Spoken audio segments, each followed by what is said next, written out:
Bonjour et bienvenue, c'est Bertrand, de la Fondation Magister, l'école des héros du monde réel. À la fin du dernier épisode, je vous disais que pour évoluer, il faut accepter et embrasser le risque et l'incohérence vis-à-vis de sa réalité individuelle. Il faut un peu débrancher son cerveau et tout ce qu'on a construit depuis qu'on est né, quoi. C'est le seul moyen de sortir des boucles identitaires et narratives. Je vous disais que pour moi, ça fait partie des clés essentielles pour faire évoluer sa mentalité de manière perpétuelle. C'est vraiment deux trucs qui m'ont fait évoluer de manière astronomique ces 10 dernières années, et qui me font faire des choses que personne ne fait. J'irais jusqu'à dire que c'est un moyen naturel de débloquer son intelligence, sa créativité et ses possibilités. Beaucoup de gens me considèrent intelligent comme gars, mais moi, je ne me considère pas intelligent du tout dans le sens conventionnel du terme intelligent. Ça m'arrivait souvent d'être à la ramasse par rapport aux autres pour comprendre les choses à l'école. Je suis vraiment nul et lent dès qu'il s'agit de raisonner sur des problèmes nouveaux, je me sens perdu. Je suis obligé de faire un foutu chantier de réflexion pour réussir le moindre truc. Ça ne me vient pas du tout seul. Et au début de ma vingtaine, je me suis souvent demandé, mais c'est bizarre cette histoire. Comment ça se fait que beaucoup de personnes me considèrent intelligent, parce que moi, je n'ai pas du tout cette expérience-là à l'intérieur.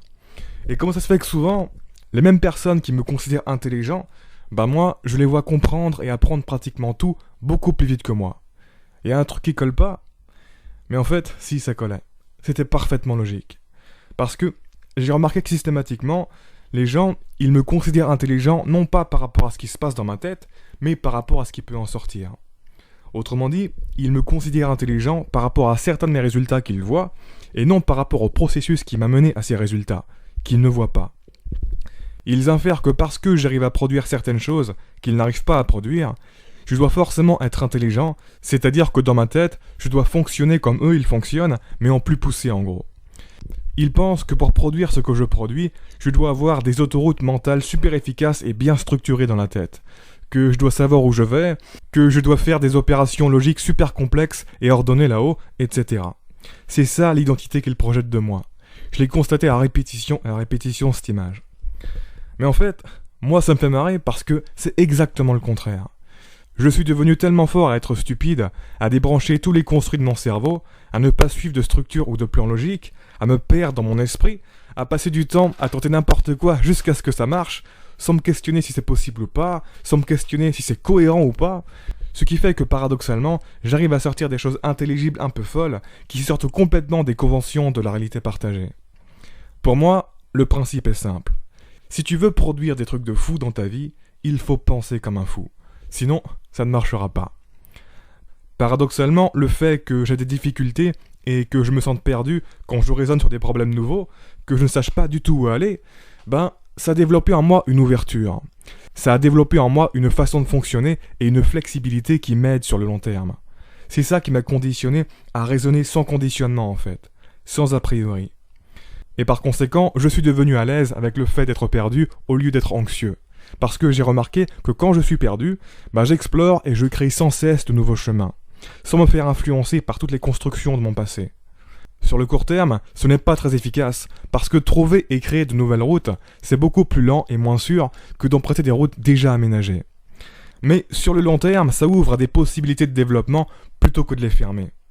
Parfois, je me perds tellement dans les chemins tordus que je trace que je tombe sur beaucoup de choses inattendues et intéressantes.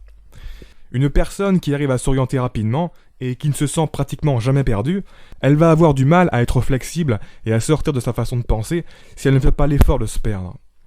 Quand tu te permets de te perdre, tu te permets en fait de redevenir flexible, d'explorer et de créer librement de nouvelles routes, de nouvelles connexions sans jamais t'enraciner dans les routes déjà créées. Et beaucoup de personnes ont du mal à se perdre en fait, parce qu'elles ont été conditionnées à la fois par leur nature et par leur éducation à ne pas se perdre. Elles voient ça comme quelque chose de négatif qui n'a aucun bénéfice. Elles se sentent mal à l'aise quand elles sont perdues. Elles ont l'impression d'être bêtes et incompétentes par rapport à ceux qui ne se perdent pas. Et donc, elles essaient de le cacher et de se forcer à avancer le plus vite possible pour que personne ne le remarque. Et bien sûr, le système scolaire n'aide pas du tout à ça. Parce que quand tu es évalué, tu as un temps très limité pour rendre ta copie. Et donc, tu n'as pas le temps de te perdre, il faut avancer. Tu n'as pas le temps de vraiment réfléchir aux possibilités, il faut rapidement que tu utilises un plan à suivre et que tu t'y tiennes. Même moi, pendant une grande partie de ma vie, j'aimais pas du tout être perdu parce que personne m'avait dit que c'était bénéfique de se perdre. Et que je n'avais pas encore eu les conditions pour me rendre compte de moi-même, de l'avantage que ça me conférait sur le long terme. Mais durant ma vingtaine, durant mes études supérieures, ça finit par devenir frappant. Le nombre d'idées intéressantes et de solutions originales que je produisais au cours de l'année était largement au-dessus des autres. Et les autres me considéraient intelligent du coup. Alors qu'en même temps, moi, je voyais bien que les autres comprenaient et apprenaient pratiquement tous les nouveaux trucs beaucoup plus vite que moi en cours. J'étais à la ramasse sur la plupart des critères de performance classiques. Donc ça me faisait me poser des questions, ce contraste. Il y a un truc qui collait pas. Et à force d'observation et d'échanges avec les autres, j'ai fini par avoir une révélation et réaliser qu'en fait, c'est précisément parce que je galérais plus qu'eux qu'éventuellement je produisais des trucs qu'ils trouvaient intelligents. L'ironie. En fait, ils se perdaient pratiquement jamais comparé à moi. Ils apprenaient et ils avançaient tellement vite qu'ils n'avaient pas le temps de prendre du recul et d'envisager toutes les possibilités alternatives. Ils n'avaient pas le temps de penser profondément. Et c'est ça qui leur faisait manquer d'ouverture et de flexibilité. La même ouverture et la même flexibilité qui me permet de connecter des choses différentes ensemble, de trouver des solutions originales à des problèmes et, au bout du compte, de paraître intelligent. Bien sûr, quand on présente les choses comme ça paraît assez logique ces relations de cause à effet. Mais pour moi, ça a été long à comprendre. Et depuis ce temps-là, j'ai compris que ça ne servait à rien de me comparer avec les autres et de me sentir mal à l'aise quand je vois qu'ils vont beaucoup plus vite que moi et que je suis à la ramasse. J'ai compris que la plupart des indicateurs court terme ne voulaient rien dire sur le long terme. Croyez-moi, à notre époque, il n'y a pratiquement personne qui comprend de manière nuancée comment fonctionne vraiment l'intelligence et le potentiel intellectuel. L'intelligence est pour moi un des termes les plus galvaudés qui soient. Il y a encore beaucoup de malentendus à ce niveau. Et les nuances sur l'intelligence et le potentiel intellectuel que je vous explique là, et surtout celles que je vais vous expliquer dans le prochain épisode, et dans des épisodes qui viendront plus tard dans le futur, il y a des chances que vous n'en entendiez parler nulle part ailleurs. Quand une personne est très intéressée par des domaines que l'on associe à des personnes intelligentes, et passe beaucoup de temps dans ces domaines intellectuels, on va tout de suite inférer qu'elle est intelligente. Alors qu'en fait, ça peut être juste une question d'intérêt. Ça se trouve, cette personne, elle galère pas mal, mais comme ça l'intéresse énormément, ça la dérange pas de galérer. De la même manière, quand une personne produit des choses particulièrement intelligentes au cours de sa vie, on a naïvement tendance à inférer que ça doit se retranscrire dans toutes les mesures d'intelligence que l'on peut prendre d'elle sur le court terme. Et donc que si elle passe des tests de QI par exemple, elle va avoir un score très élevé. Mais c'est absurde. Si vous m'avez bien suivi, alors vous comprenez bien qu'avec des tests d'intelligence classiques, quand on a un cerveau qui fonctionne et procède comme le mien, il va peut-être y avoir une ou deux mesures pour lesquelles on va bien performer et tout le reste sera plutôt médiocre. Et ce n'est pas parce que le test de QI est fondamentalement nul. Non, il mesure très bien certains aspects importants de l'intelligence. C'est juste que prendre des mesures n'est pas l'équivalent d'évaluer en totalité. C'est impossible de mesurer certains aspects de l'intelligence avec un test que l'on puisse vraiment appeler un test. Il y a plein de raisons pour ça, mais pour moi, la principale, c'est que l'échelle temporelle et les conditions dans lesquelles certains aspects de l'intelligence peuvent être mesurés convenablement sont pratiquement incompatibles avec le concept même de test. Tous les tests vont par défaut éliminer ces aspects ou être myopes à ces aspects. Seule la vie peut tester ces aspects. C'est un peu comme d'essayer d'évaluer le potentiel de fertilité d'un terrain une semaine après avoir planté une graine. Ou encore d'extraire un échantillon de cellules d'un poumon et d'analyser leurs fonctions. Tu ne pourras jamais comprendre et évaluer toutes les fonctions du poumon. On met tellement de limites de temps dans les tests que l'on néglige l'importance de facteurs nuisibles à la performance à court terme, mais bénéfiques sur le long terme.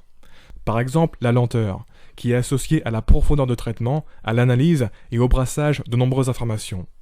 Sur un test à court terme, toutes les personnes qui sont lentes parce qu'elles traitent la situation plus profondément que nécessaire, ou qu'elles utilisent une partie de leurs ressources temporelles et attentionnelles pour brasser beaucoup d'informations et faire des recoupements qui ne sont pas nécessaires pour marquer des points, ça donnera l'impression qu'elles ne sont pas efficaces ou qu'elles ont des déficits de concentration, des déficits de filtrage, des déficits à engager les bonnes ressources. Mais le truc, c'est que dans la vie réelle, toutes les situations sont connectées et distribuées. Et un traitement supplémentaire qui paraît inutile pour la situation présente peut en fait avoir des bénéfices qui se transfèrent dans le temps et être à la source d'une adaptation conséquente sur le long terme. Au-delà de ça, la plupart des capacités de synthèse de notre esprit nécessitent au moins 10 jours pour s'exprimer, car on a besoin de bien digérer les informations qu'on a traitées. Et donc, pareil, la capacité de synthèse, et je dirais même sa cousine, la capacité de vision d'ensemble, ce sont des capacités qui passent largement à la trappe dans les évaluations. Bref, sur ce, on continue de parler de toutes ces dynamiques pour débloquer notre potentiel et nos possibilités dans le prochain épisode. En attendant, je vous invite à vous abonner si ce n'est pas déjà fait, à partager cette vidéo et laisser un pouce bleu si vous l'avez apprécié, ça m'aide pour le référencement. Quoi qu'il en soit, je vous remercie de m'avoir écouté jusqu'au bout et je vous dis à très bientôt pour la prochaine vidéo. Ciao!